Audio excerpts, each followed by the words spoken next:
तहरीक इंसाफ में इमरान खान को जेल में डालने के बावजूद आप वोट में अभी उसको डिफीट करने की पोजीशन में नहीं है। इस पाकिस्तान में 6 माह इलेक्शन नहीं होने, तो एक गैर आइनी इकदाम की तरफ अब हम जाएंगे। 90 रोज़ की बजाय 6 महीने इंतज़ार करना पड़ेगा। नहीं, दोनों तरफ अगर आप जो है वो सेंसस होने के बाद जो है वो आप जो है बिस्मिल्लाहिर्रहमानिर्रहीम। अस्सलाम वालेकुम नाज़रीन कराम, पहले आप ये वीडियो देखिए फिर इस पर डिटेल में बात करते हैं। काउंसिल ऑफ कॉमन इंटरेस्ट अगर नोटिफाई ना करते तो फिर उसके लिए बाइंडिंग नहीं था डिलिमिटेशन की तरफ जाना।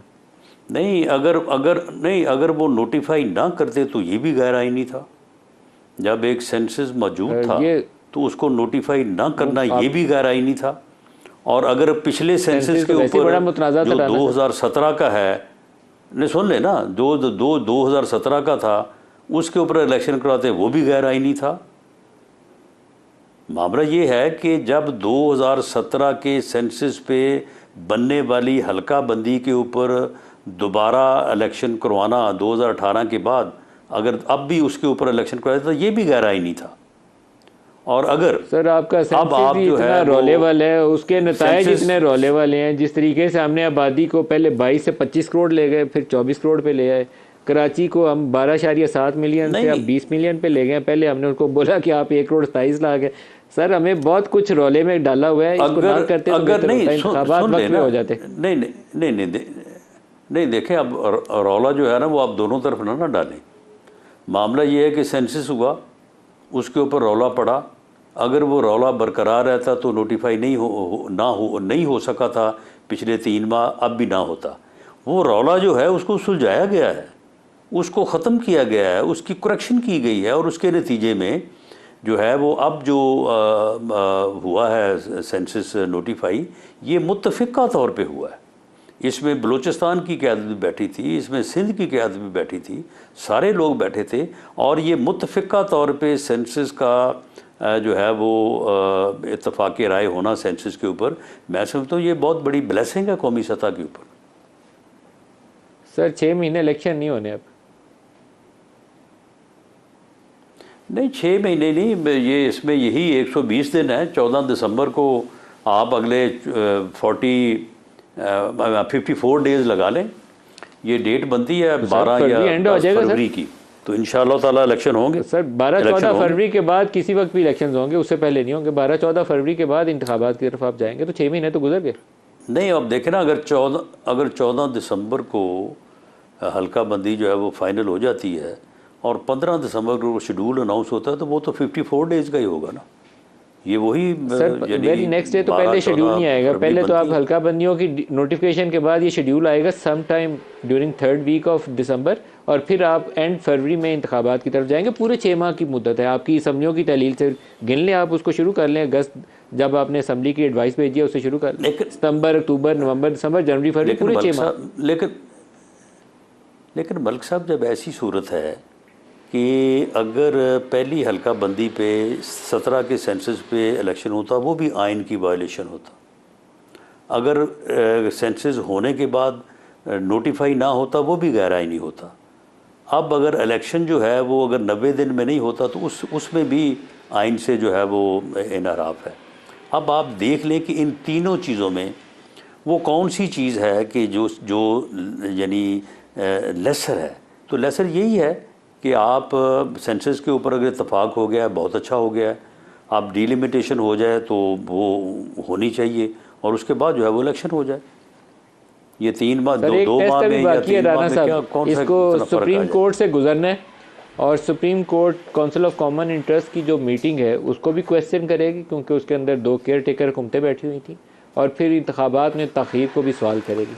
अगर सुप्रीम कोर्ट ने इसको स्ट्राइक डाउन कर दिया दोनों चीज़ों, तो फिर इंतखाबात की मुद्दत जल्द हो जाए। मेरा ख्याल है कि अगर ये मामला इस तरफ गया तो ये फिर 6 माह के हो सकता है, फिर 8 माह हो जाए। उसकी वजह ये है कि अगर नहीं, बात ये है ना कि अगर डीलिमिटेशन को, जो कि कल से शुरू हो रही है, अगर इसको सुप्रीम कोर्ट में आप चले जाएं और सुप्रीम कोर्ट इसको रोक दे, हेल्ड इन ओबेस कर दे या स्टे कर दे, और उसका फ़ैसला होते होते 2 माह लग जाए, तो फिर क्या होगा? 2 माह के बाद क्या फ़ैसला होगा?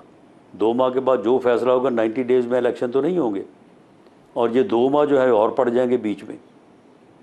तो मामला ये है कि CCI जो है वो एक आइनी अदारा है, सुप्रीम कोर्ट भी एक आइनी अदारा है, CCI भी एक आइनी अदारा है। वहाँ पे पूरे मुल्क की क़यादत ने बैठ के एक फ़ैसला किया है, तो क्या सारे फैसले जो अब आप सुप्रीम कोर्ट नहीं करने हैं? कौमी असम्बली की जगह लेजिस्लेशन भी सुप्रीम कोर्ट ने करनी है, पार्लियामेंट की जगह जो है वो कानून साजी वो भी सुप्रीम कोर्ट ने करनी है, आइन जो है उसमें अमेंडमेंट भी सुप्रीम कोर्ट ने करनी है, और CCI का जो फैसला है वो भी अब सुप्रीम कोर्ट ने करना है। तो फिर अगर सारा कुछ वहीं पे होगा तो फिर मेरा नहीं ख्याल कि फिर ये टाइमलाइन जो दी गई है, इस टाइमलाइन के ऊपर जो है वो अमल हो सकेगा। राना साहब, मुझे लगता है कि आप लोग बाखबर थे और आगाह थे कि इलेक्शन 6 माह में होने हैं, इससे पहले नहीं होने, इसीलिए नवाज़ शरीफ की जो वापसी थी पाकिस्तान में उसको भी मौखर किया गया, ताख़ीर की गई। अब वो नए चीफ जस्टिस का भी इंतज़ार करेंगे कि पाकिस्तान में आ गए हों काजी फायजी साहब, फिर पाकिस्तान आऊँ, और फिर इंतखाबात की जब तक वो डेट करीब नहीं आ जाएगी तब तक पाकिस्तान वापसी भी नहीं होगी। नहीं, मियाँ नवाज शरीफ साहब का जो वापसी का अमल है, जो उसमें जो लीगल यानी फॉर्मेलिटीज़ कह लें या डिफ़िकल्टीज़ कह लें, उनका रिमूवल तो आलमोस्ट हम शुरू कर रहे हैं। तो इंशाअल्लाह ताला जैसे ही मुमकिन होगा तो इंशाअल्लाह वो तशरीफ़ ले आएंगे। सर, आप क्या प्रोसेस शुरू करने लगे हैं? क्या प्रोटेक्टिव बेल की दरख्वास्त देंगे या उनकी वो अपील दायर करेंगे जिस केस में उनकी कन्विक्शन हुई?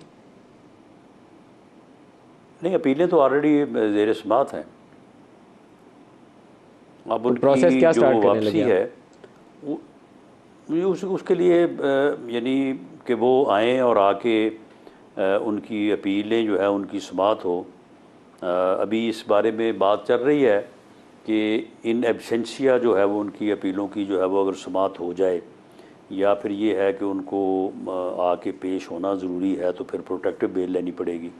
तहरीक इंसाफ में इमरान खान को जेल में डालने के बावजूद आप वोट में अभी उसको डिफीट करने की पोजीशन में नहीं है, इसलिए इंतखाबात में ताख़ीर एक सियासी हरबा है। इसके ऊपर आपका रद्द-ए-अमल क्या है? जी बिल्कुल, कोई ऐसी बात नहीं है, और तहरीक इंसाफ जो है वो बिल्कुल इलेक्शन लड़े। हम उसे मैदान में इलेक्शन में इंशाअल्लाह ताला जो है वो शिकस्त से दो चार करेंगे। तहरीक इंसाफ जब इस्टेब्लिशमेंट के कंधों पे चढ़ के जो है वो आई थी 2018। नाज़रीन इकराम, आपने वीडियो देखी जिसमें हमारे फॉर्मर इंटीरियर मिनिस्टर साहब राना सनाउल्लाह साहब तशरीफ़ फरमा थे और तस्करा कर रहे थे कि क्या आने वाला इलेक्शन जो है वो नए सेंसस के मुताबिक होगा या जो पुरानी मरदमशुमारी है उसके मुताबिक होगा। तो राना सनाउल्लाह साहब ने वाज़ेह अल्फाज में कहा कि नई मरदमशुमारी के मुताबिक इलेक्शन होगा।